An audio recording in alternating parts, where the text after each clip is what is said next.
Hey everyone, and welcome. Today we're going to break down how to play EcoTrade, a really cool board game that's all about building a logistics empire, but with a green twist. You've got to do it sustainably. So let's jump right in. So, in EcoTrade, you get to be the CEO of an international trade company. You're trying to make your mark on the European market, but here's the challenge.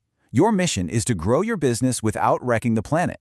This game is actually part of the Erasmus Plus project, and it's designed to teach the real-world headache of balancing profit with sustainability. Here's what we're going to cover in this guide. We'll start with the main goal of the game. Then we'll look at the 3 types of cards you'll be using. After that, we'll walk through a typical round. And finally, we'll cover how you actually win the game. Simple as that. Okay, first things first. Let's talk about the single most important idea in EcoTrade. This is not your typical business game where the richest player wins. Nope. Here, it is all about finding that sweet spot, that perfect balance between making money and protecting the environment. Throughout the game, you're constantly juggling 2 key things. On one hand, you have your growth points. That's your money, your profits. You earn these by completing shipments. But on the other hand, every single shipment also generates impact points, which is basically your company's environmental footprint. And trust me, mastering this balancing act is everything. And here's why that balance is so critical. Your final score is your total growth points minus penalties that are based on your total impact. So, pro tip right from the start, if you just chase profits and completely ignore your environmental footprint, the penalties at the end of the game can be so massive they can totally wipe out your lead.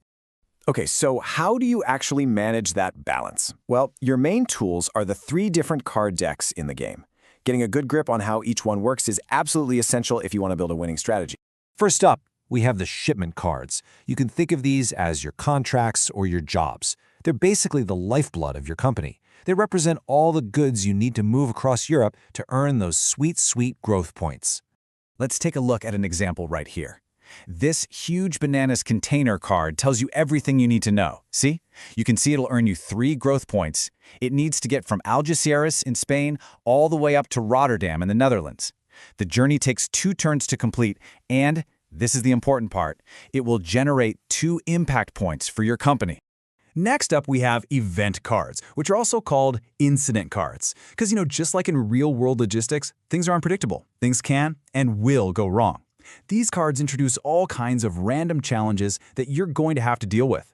For instance, let's say you're moving a shipment by truck or train, and you draw this wildfire on the road card.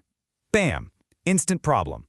This thing costs you 1 growth point right off the bat, and it adds a time token, which means your delivery is now delayed.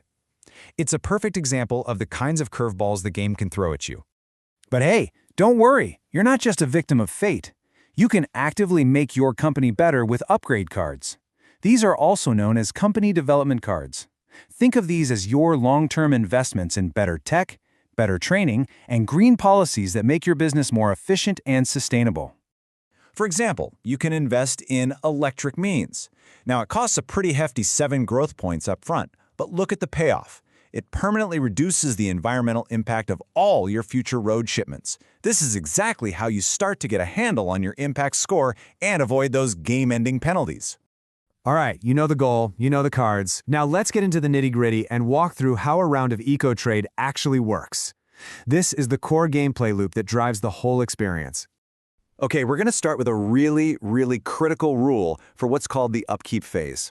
After your very first turn in the game, you will automatically gain 2 free growth points at the start of every single turn. This represents your company handling small, local contracts, and it gives you a nice, steady income to work with. Don't forget it. So, your turn is broken down into 4 nice and easy steps. First is the upkeep phase, where you get that income and check on your shipments. Second is the action phase. This is where you make your big moves. Third, you have to deal with the consequences by drawing event cards. And fourth, you get a chance to buy an upgrade. Now, during your action phase, you've got a few options. You can start a new shipment, which is your main way to make money. Or, for a more advanced move, you can combine multiple shipments that start and end in nearby regions. It's a really good way to be more efficient. And of course, you can always buy an upgrade, or if you're stuck, you can just pass your turn. So, let's fast forward. You've played through a bunch of rounds, the last shipment card has been taken, and the game is over. Now it's time to count up the scores and see who really built the best logistics company. And let's bring it all the way back to the core idea of the game. It is not about who has the most cash in their pocket at the end. The true winner is the player who has the highest victory rating, the one who perfectly blended being profitable with being sustainable. This table shows you exactly how much those penalties can hurt. If you keep your impact pretty low, say between 1 and 6, you'll lose 9 points. Manageable. But if you let it get out of hand, 15 or more, you get hit with a massive 36-point penalty. That can easily take you from first place to dead last in a heartbeat. So there you have it. You've got all the rules you need to get started. The only question left is, do you have what it takes to build the most sustainable and profitable company in Europe? Good luck!